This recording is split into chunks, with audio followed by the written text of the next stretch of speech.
let's stop the procrastination for our teenagers. Is your teenager the master procrastinator? You know, they do everything at the last minute and then they slide in and they get to turn it in on time and they do pretty well. But you know, there was a bunch of chaos and explosion and maybe late nights till 2 a.m., maybe lots of extra help from mom and dad at the last minute. Or is your child the procrastination disaster, where they wait to the last minute, but they're not as successful as our first case scenario? They end up not being able to complete the assignment. They end up being able to turn in only parts of the assignment. They end up not being able to turn in the complete assignment on time. And they end up, if they're lucky, getting docked points because they didn't turn in addition to calling in last minute, hey, I need these supplies. Hey, I need to go here. And all the stress that comes along with that. So if your teen is on either one of those procrastination master or procrastination disaster, we're going to dive in and I'm going to guide you on how to navigate your procrastinating teenager. So let's talk about our two scenarios, right? Our procrastination master, he or she or they are getting a false sense of success, right? So what we see happen time and time again is these kiddos, they go crazy, do all sorts of crazy things, stress themselves out, stress their family out. But at the end, like on paper, everything looks beautiful. They get a good grade. They turned it in on time. It's all done. So that's when you get like, it's not a problem. Like, look, I'm doing it and my grades are good. So whatever I'm doing is working. So these guys are getting a false sense of success, right? Because we know what came along with it. The late nights, if they're on ADD medication, sometimes they double up to get that assignment complete or to study, cram, so that they can do well on the test. So, you know, sometimes the end doesn't always balance out their process to get there. So there's a lot of self-harming behaviors associated with that. And then if at the end you're getting a good grade and then you're telling your brain, oh, cool, you're awesome. This system works for us. This chaos is going to be great for us. We need to dive a little bit deeper. And was it a one-time thing? Is this a pattern? Because remember, we just told our brain, cool, we got this. You're awesome. You're a rock star. So our brain is going to continue to do that. So is this an executive functioning struggle? That's where we need to dive deep and figure out, where are the wheels falling off the bus? Because eventually the workload will be so much. And if this is your go-to strategy, it's not going to work. It's not going to work long term. It will definitely not work when they get to university. So we should probably get in there and see exactly, are these executive functioning skills, can we work on them and improve them now so that it doesn't have to be so chaotic and so stressful for them to accomplish their goals. Okay, so now we have our other friends. We have our procrastination failures, right? These kiddos, teens, get a false sense of I suck, right?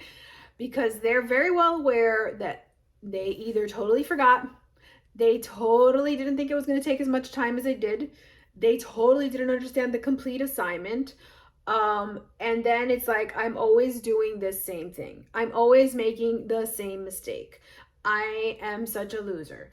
I am terrible. I'm letting my family down. I'm letting myself down. So they end up with the weight of the world on their shoulders because they continuously cannot manage their life, cannot manage their time, and they fall into this procrastination, but they're not successful like the other kids. They are in the failure of procrastination. Both case scenarios, I can predict that their executive functioning skills are struggling. They just have two different temperaments, two different personality types. So their end result is different and their perception of it is very different too. So what I want us to do is, I want us to look through the lens of executive functioning and see, like, is this an executive functioning skill that we can improve? Because if we know we can improve it, we're going to make such huge changes, especially in that one that's failing. Not so much for their grades, because that negative self-talk really does a number on them and it really messes up their whole expectations of themselves.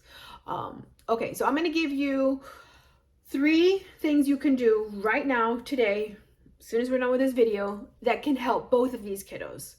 But stick to the end, because I'm going to give you a bonus as to what I really want you to do. What I'm giving you now is like a quick fix, okay? But I really want you to get into the nitty-gritty as to how we can really help them. So 3 things we can do right now when the video is over is get a big calendar. One where they can see the week, see the month.